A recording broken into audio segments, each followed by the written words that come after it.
c'est le premier intervenant qui va venir sur cette scène. Je vous demande de évidemment l'applaudir, parce qu'il faut se mettre à sa place, c'est une étape qui est stylée, d'arriver sur scène, il faut l'applaudir, il faut le soutenir. Je vous demande de faire un tonnerre d'applaudissements à Alexis Murat. Bienvenue à la maison, Alexis. Merci beaucoup, merci. Je t'en prie, t'es chez toi. Merci.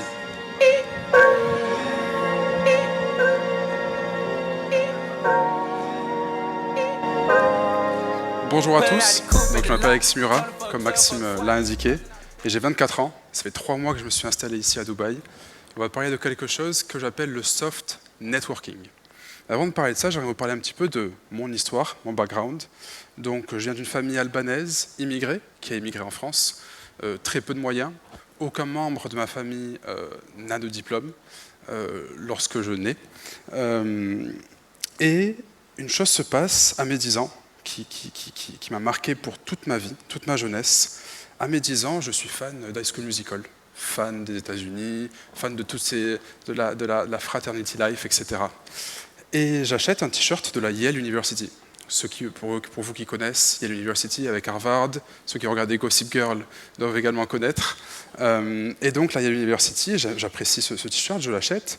Et ma sœur me dit mais Alexis, tu sais ce que c'est Yale? Je dis absolument pas.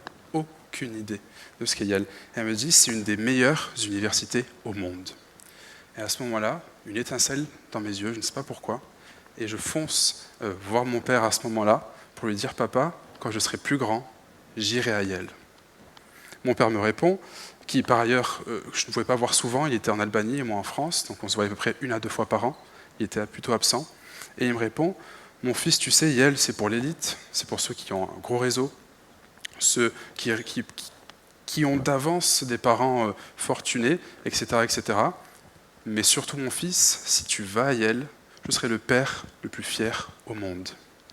Et j'ai retenu ça pendant toutes ces années. À mes 18 ans, je rentre en école de commerce. J'ai créé ma première entreprise. Elle échoue, complètement. Ma deuxième, elle échoue. Ma troisième, elle échoue.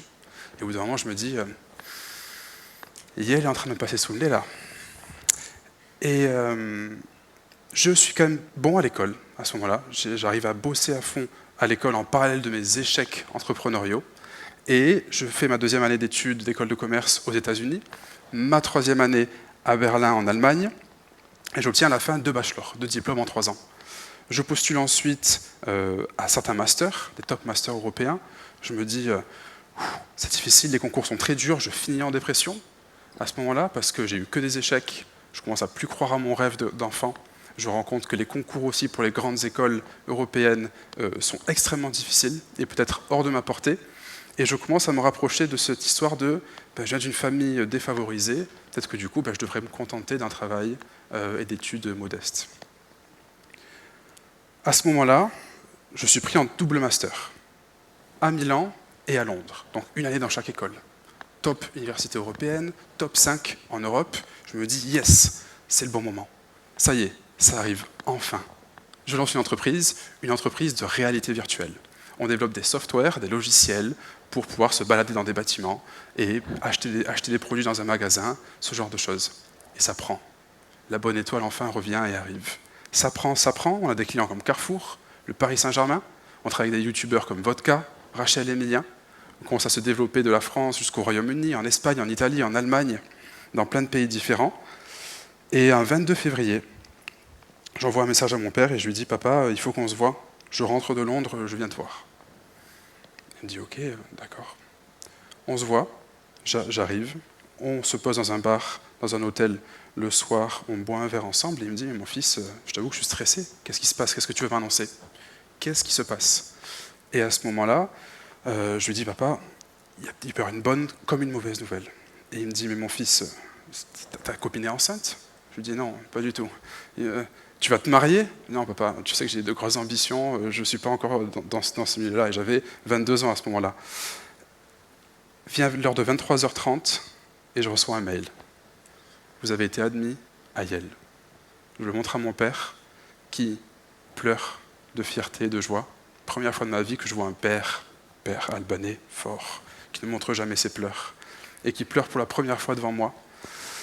qui ont toute sa fierté, et 2 ans après, je finis par être diplômé de la Yale University, avec plus de 10 membres de ma famille et amis qui viennent me voir, alors que mes camarades de classe, eux, sont habitués à aller à la Ivy League, etc.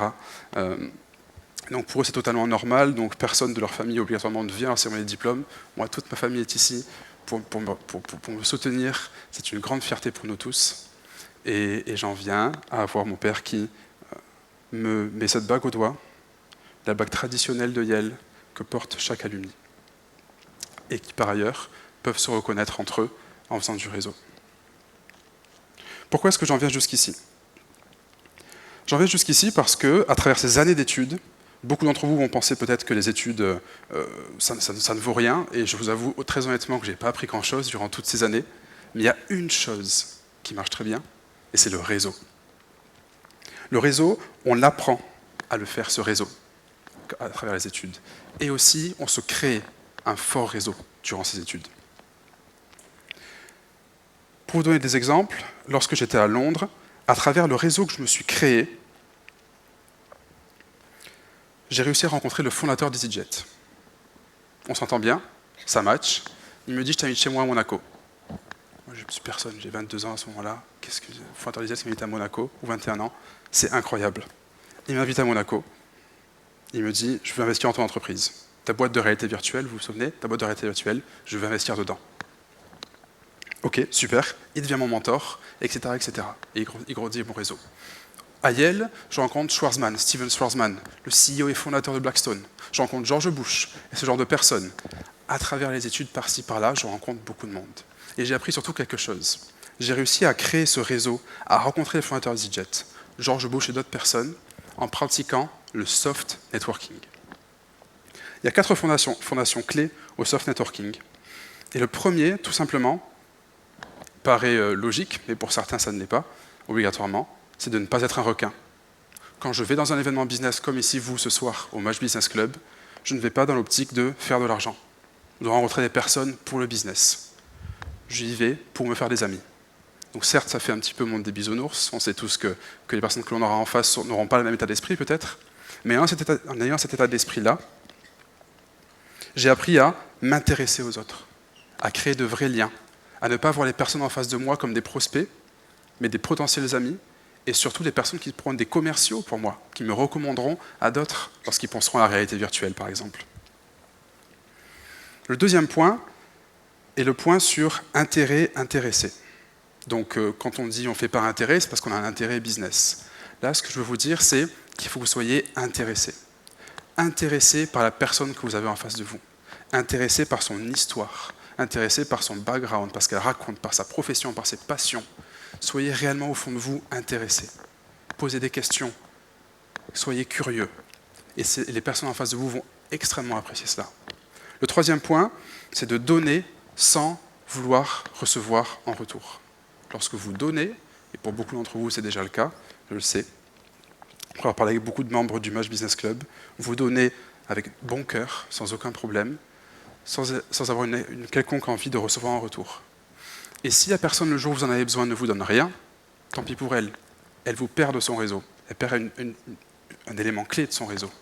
Mais si par contre la personne vous donne en retour, lorsque vous avez déjà vous donné en premier lieu, vous créez un premier lien fort. Et lorsqu'elle vous donne en retour, vous créez de vrais liens, un vrai réseau, une vraie connexion. Et pas simplement un échange de business cards avec un petit café par la suite. Le quatrième point, très important, est d'entretenir son réseau. Avoir un bon réseau puissant, influent et robuste, ce n'est pas juste rencontrer du monde à plusieurs événements différents à Dubaï, c'est également entretenir son réseau. Moi, j'ai une manière un peu extrême de le faire, mais j'ai un tableau de chaque personne que j'ai rencontrée, et avec des rappels, etc., de personnes à recontacter. Mais attention, quand je prends des nouvelles et que je les recontacte, je suis vraiment intéressé par un update, par une mise à jour de leur vie, qu'est-ce qui se passe, quels sont les projets. D'ailleurs, on avait parlé de ce projet-là, qu'est-ce que ça donne aujourd'hui, est-ce que tu as réussi à le développer, etc. etc. J'entretiens le réseau, je suis présent, je montre que je suis intéressé par leur vie. Et par exemple aussi, quand je me déplace, quand je vais à Londres, à Berlin, quand je retourne à Yale, à New York, je reprends ma liste et je contacte chaque personne, le plus de personnes possible, pour se faire un café, un repas, etc. C'est tout simple. vous entretenez votre réseau. Ce n'est pas uniquement rencontrer beaucoup de monde, c'est entretenir son réseau. Très important. Et à travers ça, à travers ces 4 fondations clés, j'en ai fait réussir à avoir EasyJet, à effectuer plusieurs levées de fonds, à nous développer dans l'Europe entière à travers les entreprises, à au final rencontrer des personnes en or, des amis en or, et aussi des cofondateurs avec qui je me suis associé et avec lesquels j'ai créé 4 autres entreprises supplémentaires. Et en ayant un réseau aussi fort, certes, ce n'est pas gage de réussite, parce qu'on le sait tous, l'entrepreneuriat dépend de vous, c'est vous la réussite dans votre business. Mais le réseau permet de gagner des années. Il permet d'éviter des galères, des problèmes, on peut passer à côté de problèmes qu'on aurait eus, il permet d'éviter des échecs auxquels on aurait pu faire face, et tout ce genre de choses. Il permet de gagner des années d'expérience, etc., etc. Et donc grâce à ce réseau-là, je me suis retrouvé ici aujourd'hui à parler avec vous, pour vous en dire autant, pour vous parler du soft networking. J'espère fortement que vous allez également l'appliquer.